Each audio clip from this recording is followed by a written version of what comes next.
Mustafa Bande is the Deputy General Secretary of the NDC. He's in the studio to walk us through the process towards the, I don't know whether to use the word, the endorsement of the party's running mate for election 2024. And that's exactly what he's here to do. So, Mustafa, when we spoke on Tuesday, you indicated that you had opened your doors for lobbying. I don't know whether you've been lobbied for this, perhaps the second most important job in the NDC as we head towards the elections. Well, so this, like I said, this is a season for us, the executives. I mean, we're obviously the kingmakers, so you have to lobby if you want to be a running mate. And I must say on a more serious note that the number of people who have expressed interest, including people who are not politically known. The number of people who have expressed interest in partnering the former president. Traditional leaders, society-conserved individuals who believe that this is the time for them to partner with the party to give hope to Ghanaians is quite amazing. And who are these individuals? Well, a lot of them. You know some of the names, a lot of them. And I'm just saying that... No, I'm more interested in those who are outside of politics. It's amazing because, given the position that I sit in, I should be the one mentioning anybody's name because I would be giving leads to who... The president has tied a rope on his envelope and brought it to the General Secretary. We are not opening it until we have that 7th meeting. So me, myself, I don't know what is in the envelope, but I do know. No, but if you don't open it, how then are you available to be lobbied? Yeah, but I do. They will lobby. They know that we are the executive. They know that on the 7th is the D-Day. So you will lobby. If you don't lobby, your name will not make it up to the list. But these individuals hold an impeccable public record, high level of integrity. And I did say yesterday that there is a gap in our governance today. The position of vice president have been deprived by the current vice president. And in fact, when you mention a vice president in the eyes of a lot of young Ghanaians now, it's a mockery. And what comes in their mind is very unfortunate. They believe that the current vice president is not sincere. They believe that they have a cause to believe that the current vice president is not honest. They have a cause to believe that the current vice president was used for all the political wrong reasons. And then rewarded with a flag bearer? Say that again? And then rewarded with a flag bearer? Well, whether he was rewarded or he wasn't rewarded, the most important thing is that the title of vice president, as far as we sit here today, comes with some sentiments of disgrace and reproach by the conduct of the current vice president.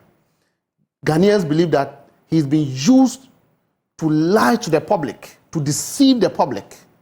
He actually held public lectures, giving hope to Ghanaians, telling Ghanaians that his pedigree was a solution to our problem, telling Ghanaians that his competence was what would do the magic, telling Ghanaians that his coming on board was a finality to all the economic challenges that we face because he was capable. Only for him to be given an opportunity, and he turns up to be the most disgraceful, the most incompetent, the vice president, the head of economic management team, who gave Ghanaians the worst economic performance in the history of our country. Nevertheless, so the MPP, they have absolute confidence in him. In him, they'll be able but they are beneficiaries from his mess. They used him as a weapon to deceive Ghanaians. So they will be confident. But Ghanaians are not happy. The people of Ghana are not happy. And so people who voted for President Akufo-Addo in 2016 voted largely because they have sold a fake goods to the people of Ghana, and the marketer and the seller of that fake good was Dr. Mahmoud Bawumia, who held public lectures to tell Ghanaians that he was competent.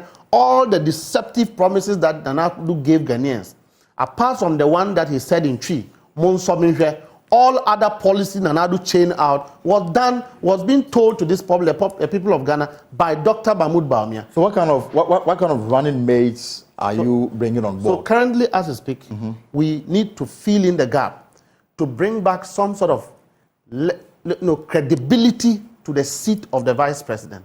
So the NDC is not really, apart from looking at competence, credentials, we are not looking at just that, apart from regional balances. Obviously, if you have the candidate from the north, the vice will obviously come from the south. So apart from these balance, His Excellency the President and the NDC is looking out for credibility and integrity to bring back some level of confidence in the office of a vice president. Other than that, tomorrow, a vice president will go to the market and people will begin to hoot at him. And that is a high office of the land. Our sources say that the former president, yes, your flag bearer, yeah, has already settled on Professor Jane Opoku Agyemang. Yesterday, when we spoke to some members of parliament, all of them went in favor of the professor. Correct. So is that the same? The members of parliament are possible. You call them voters or advocates for one particular individual. But from where I sit as a deputy general secretary, I know that quite a number of people are on the list, and that Professor Jane is not short of that list. She actually made it to that list of running mates in the last 2020 election. She was part of the team that bridged the gap of our defeat from 2016. So we went with her, our votes went up. So it does not, there's nothing that suggests that it should be her or it should not be her. If His Excellency the President decides that, okay, given the circumstances that we find ourselves, the kind of problem that we have as a country, step aside for another person to take my running mate slot, I think it's ideal, it's correct.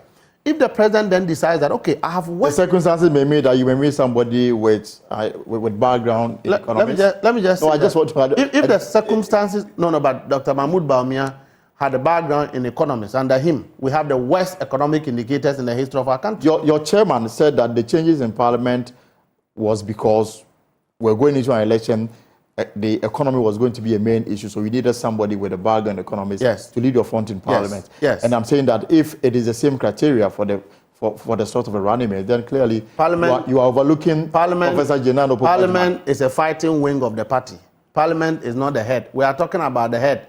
And we have had circumstances where a vice president is not having an economic background, and he actually performed like this con man who the MPP deceived Ghanaians with.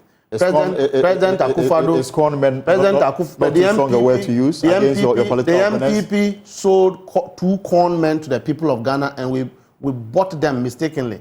The president and his vice president, and I'm saying that word you are using people is not too strong. People who have the confidence to use such a words for your political opponents. People who have the confidence to lie at the State of the Nation address. These are president and then the vice president. The confidence to stand. The very high position of the country. The biggest, and to be reduced to comment. The biggest public offense is when a vice president knows that what he's saying is a lie, but yet he's saying it and people are clapping for him. Unfortunately, ministers of state are clapping for him, and they know he's lying. And to describe him as a con man, the president is lying. The vice president is lying.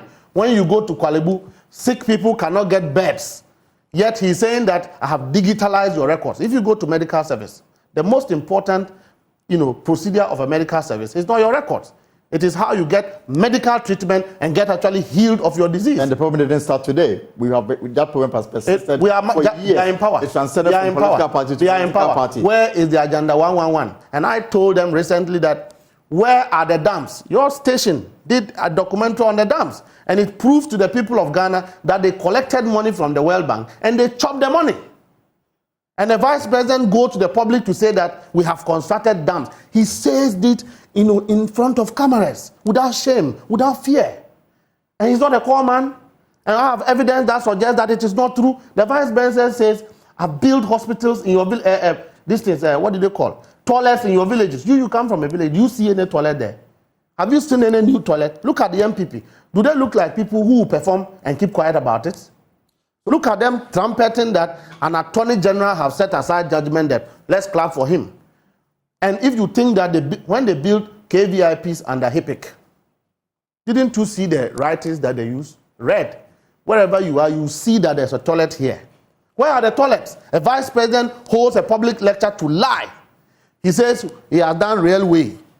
Weeks before the vision statement, they showed us some short video of a certain rail in whether US or UK coming out of a factory, and that is meant for Ghana. Let's clap for them.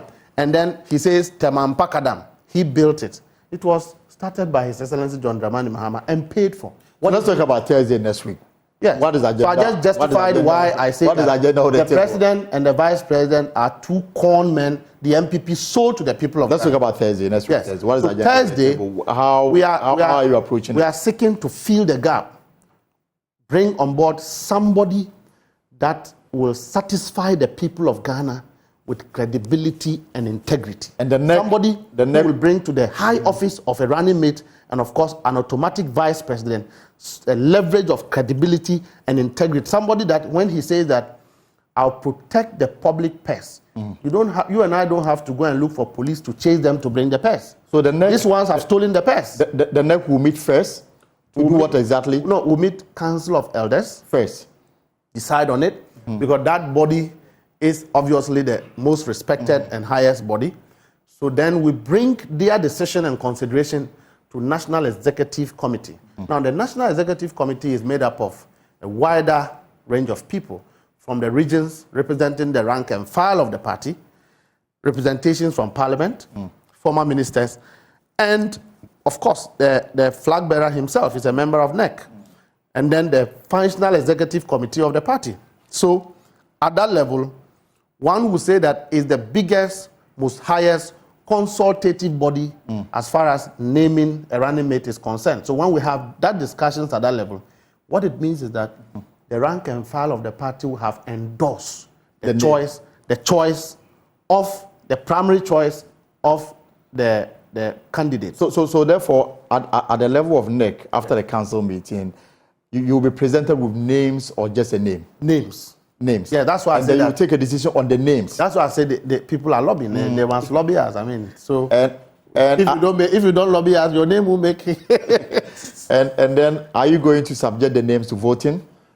When it calls for voting, it will be done. Of course, all rules of democracy and practice of meetings take place are rules that are applicable to our NEC meetings, and that when the argument is so divided that there have to be a vote. A vote will be allowed.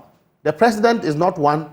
The candidate, His Excellency John Dramani Mahama, is not one who wants to tie the party behind his hands. He says, I have a choice. This is my opinion. Talk about it. Decide on what you want to settle on. But I do believe that the rank and file of the party is not more interested in debating what the choice of the candidate is. They are all waiting for a candidate to make it up to the team. Yet, we have a very solid political party as compared to our people. They have given birth to another political party. More are going to happen within their party. We have a united executive front led by the General Secretary and the National Chairman, Asidun Ketia. We have a competent, credible flag bearer who has experience. When we have a running mate, then our team is set. This is a team that will manage the message of hope to the people of Ghana. The same team will take responsibility for the best or the performance of the party in government. Unlike these ones who are now metamorphosing and trying to share blames. Who should you blame? An exiting president should take the blame because personally he is going home. Blame him and whitewash the one that is coming, the one who was used to lie to the people of Ghana, scheme and whitewash him so that he looks white.